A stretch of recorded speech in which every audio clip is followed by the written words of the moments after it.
নির্বাচন হয়েছে যে আমাদের ভাই ব্রাদার সবাই তো আসলে নির্বাচনের প্রার্থী, কেউ হল থেকে দাঁড়িয়েছে, কেউ কেন্দ্র থেকে দাঁড়িয়েছে, সবাই আসলে বিভিন্ন কেন্দ্রতে আছে, পাহারা দিচ্ছে, গল্পগুজব করছে।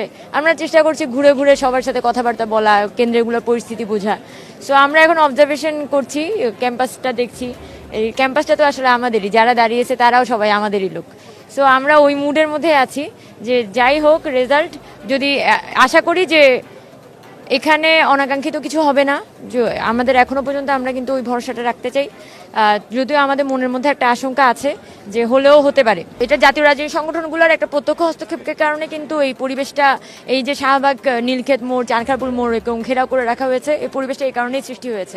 তবে আমি মনে করি যে ওই ধরনের অনাকাঙ্ক্ষিত ঘটনার দিকে আল্লাহ যদি চায় তাহলে আমরা যাব না, এবং মোটামুটি সকলের মধ্যেই একটা শান্তিপূর্ণভাবে আমরা পারবো।